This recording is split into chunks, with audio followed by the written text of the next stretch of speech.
Welcome to week 3! Week 3 of Kids Elective. We are basically 50% of the way done, and it has been quite the experience. If this is your first week joining us because you've been invited by somebody else, I want to extend a personal hello and welcome here to you. My name is Maddie, and I am just thrilled that you are joining us. Okay, as per usual, in our chat box, which is some in this direction, I think our kid leader today might be able to tell me which direction, but we'll see. I want you to write, hey, it's so-and-so and I'm here today and I'm excited to be here, or something like that, just to let us know that you're here. And then I also want you to answer this question. Would you rather sweep the floor or clean your bedroom? What would you rather do? Sweep the floor or clean your bedroom? I think if I were to choose, I think I would say sweep the floor. I think so. I don't know why. I think that's just what I would choose. All right, so write that in the comments. And now we are going to jump to our activity for the day. So get the things out of your pack. And I want to introduce you to Ugo, who is going to teach us all about maps. Let's go.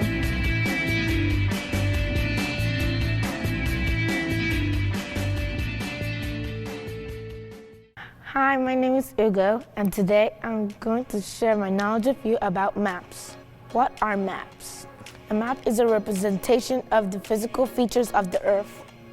Maps are symbolic depictions emphasizing relationships between elements of some space, such as objects, regions, or things. A world map is a map with most or all the surface of the Earth.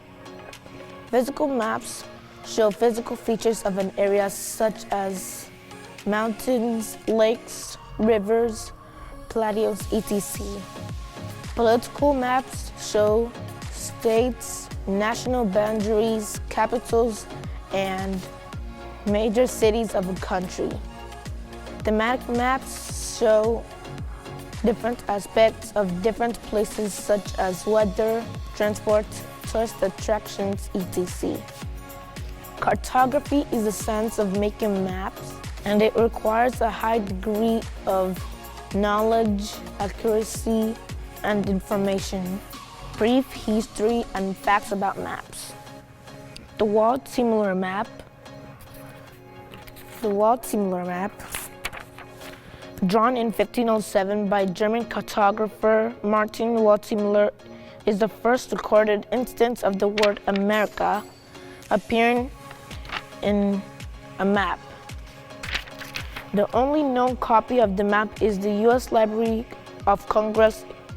It was purchased by the library for US $10 million, making it one of the most expensive maps ever to be sold. Now I'd like to share some facts about maps. The Cognito map is a world map created in Korea, produced by Yi Ho and Kwon Kon. It was the first to put north on top and south at the bottom. It was made in 1402 and is one of the oldest surviving maps. The first printed modern map was the Rudimentum Novitorum. It was printed in Lubeck by Lucas Brandes and as his most ambitious work. It runs to 475 pages. Maps existed even before Google Maps came into existence in 2005. Did you know jigsaw puzzles go back to the 1760s when European map makers pasted maps onto wood and cut them into small pieces?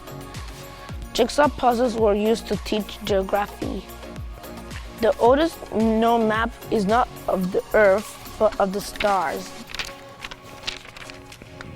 In 2000, a map of the night sky was discovered in one of the caves in the cave complex at Las Coques, France, and is believed to be more than 6,500 years old. That period of human history is known as the Medallion Era. These tell us that the roots of astronomy and map making go farther back in time than previously thought. In the days of the Bible, there were no maps, but stars were used by travelers to know what direction to go in. Just like when baby Jesus was born, the 3 wise men found him by following the star in the east to find him. Let's do some trivia. What is the biggest country in the world? The biggest country in the world is Russia, and Canada is the second, and China is the third largest country in the world. What is the biggest island in the world? The biggest island in the world is Greenland. It is located at northeast of Canada. What is the biggest province in Canada? The biggest province in Canada is Quebec. Then the second largest province in Canada is Ontario, where we are. Ontario covers over 1 million square kilometers, and that is even bigger than France and Spain combined. How did Ontario get its name? Ontario got its name by the Great Lake Ontario, which means beautiful lake in Iroquois. It holds up to 20% of the world's entire freshwater. For an easy one, what is the capital of Ontario? Toronto, the capital of Ontario, is a business of finance, arts, and culture. Can you tell me a well-known geographic feature in Ontario, Canada? A well-known geographic feature or landmark in Ontario is the Niagara Falls. Niagara Falls is the collective name of 3 waterfalls that cross the international border between Ontario and the American state of New York. I've come to the end of this session.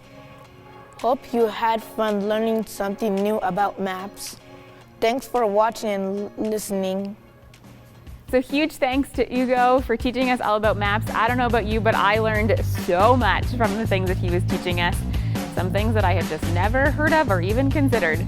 So thanks to Hugo for teaching us about the thing that he absolutely loves, which is maps. Okay, now we are going to go to our Bible story for this week, another skit, and it's all about the life of Daniel. Have you ever heard of Daniel? Well, if you haven't, that's okay, because we're going to jump into his story now. So let's go check it out.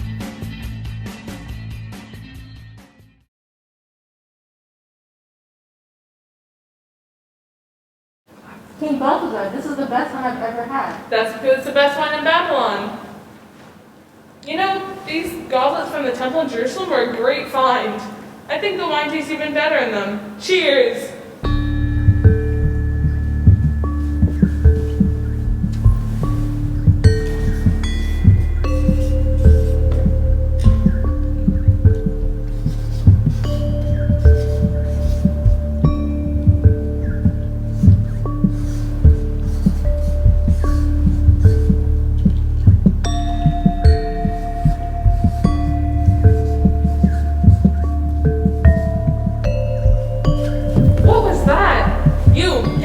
Can you read this? If you can, I'll make you my third in command. Why not your second in command? The position is already taken. Your Majesty, I have no idea what these words mean. You don't even have a guess? Nope. Fine. Can any of you tell me what that means? You know, King Balthazar, I've heard there's a man in Babylon who is filled with the Holy Spirit. He's very smart and he's good at solving riddles. Maybe he should try reading those words. His name's Daniel. Fantastic. Go bring him to me.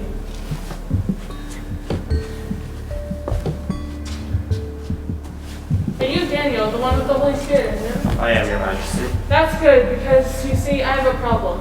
None of my wise men have been able to read what that writing says, but they've told me you're very good at solving riddles. If you can tell me what that means, I'll make you my third in command. And why not your second in command? The position is... Never mind. Can you read it? I can, and no need to make me your third in command. You see, God gave your father, King Nebuchadnezzar, a lot of power and money.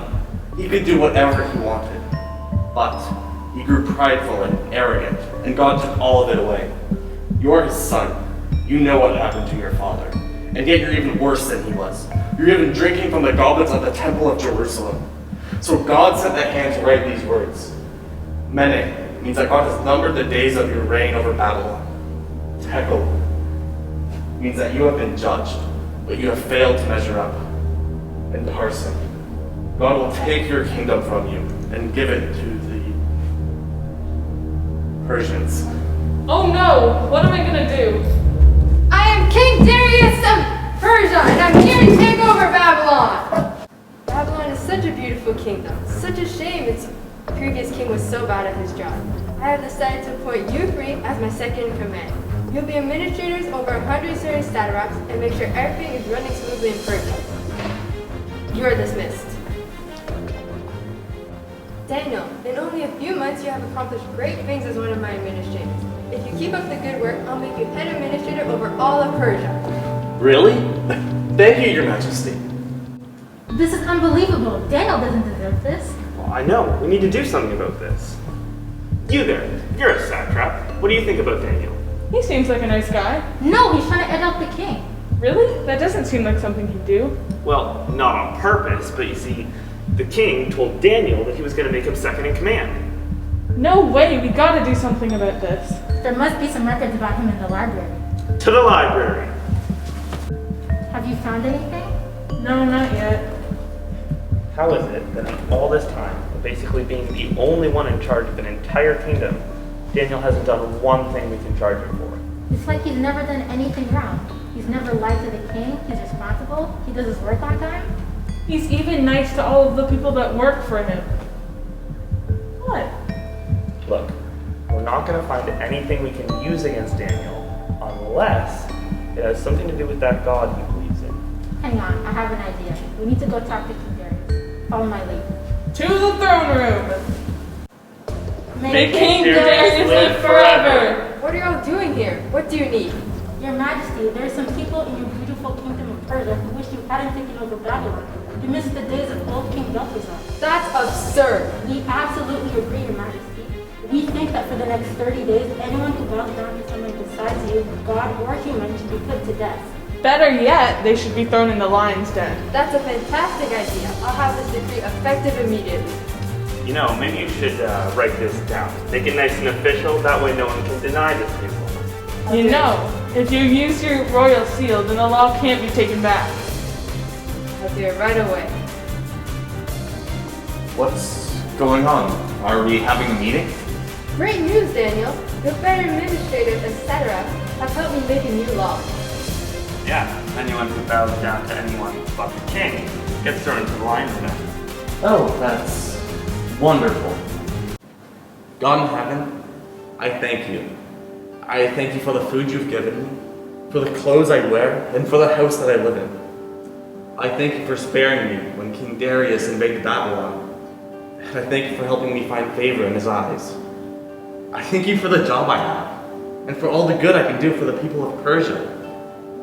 But I have a new problem now. King Darius has passed a law that says that for the next 30 days, whoever bows down to someone or something other than him will be thrown into the lion's den.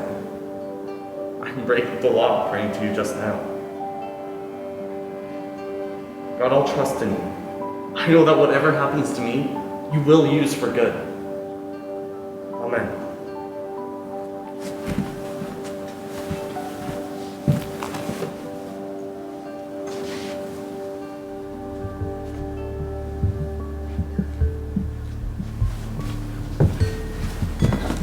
Finally, something we can use against him. Now all we have to do is tell King Darius and we never have to worry about Daniel again.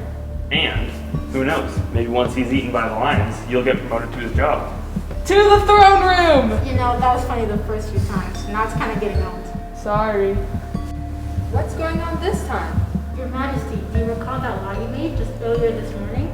The one that says if anyone bows to anyone besides you, they get thrown into the lion's den? I recall, yes. Well, it just so happens that we caught Daniel, one of your very own advisors, breaking this very law today. No. Yeah, we were strolling by his house when we caught him kneeling by his window, praying. Of course he was praying. I can't have him killed for this. But Your Majesty, have you forgotten your law? No law you write and approve with your royal seal can be taken back. That's another one of your laws. You're right. I can't ignore the law. I have to put Daniel to the lion's den. Please, Your Majesty, don't do this. I have to. No law made by the king of Persia can be undone. And unfortunately, you broke the law. May the God you serve rescue you from the lion's den.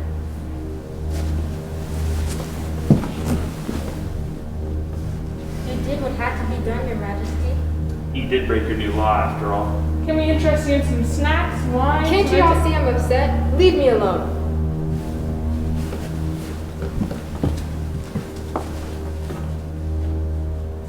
May the God you serve rescue you, Daniel.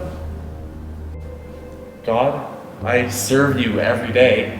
I follow your commands, and I sing your praises to everyone I know. I'm trying to trust you, but the reality is I'm terrified. I'm in this dark cave filled with lions, hungry lions that want to eat me. What am I going to do? Stop! Don't hurt him. He is a loyal servant of the Lord.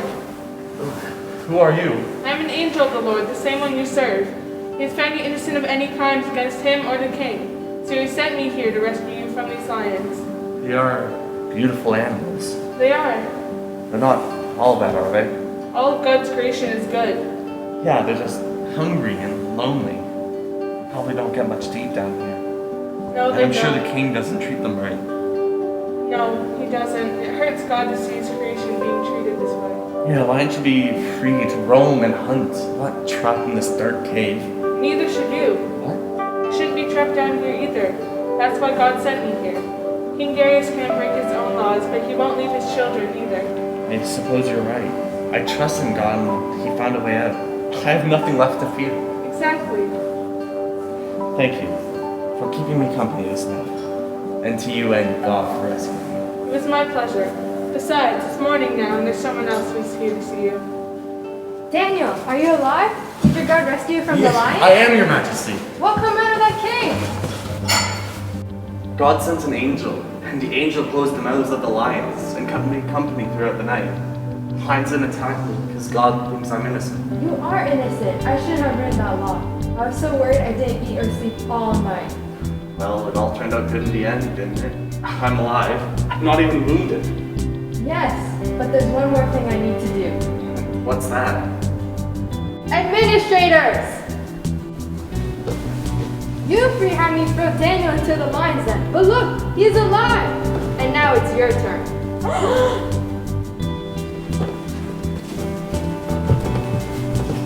I now declare that the people of Judah must serve Daniel's God.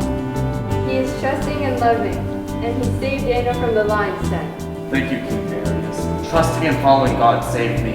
It will surely be good for your kingdom, too. The story of Daniel is so awesome and wildly crazy because he was in a cave with lions. I don't know if you could imagine yourself in a cave with lions, but I think I would be totally terrified. But Daniel knew that he could trust God because God was trustworthy and loving. And that's something that we get to know too.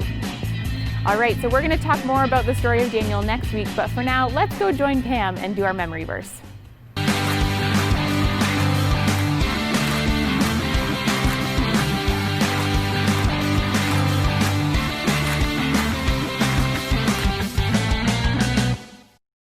Hey guys, it's Pam and it's time for our memory verse. Have you ever wondered why adults are always asking you to remember verses from the Bible? Right? We're always like, remember this one, memory work, memory work. Do you know why we do that? I like to compare memory verses to life jackets. So, have you ever had to wear a life jacket before?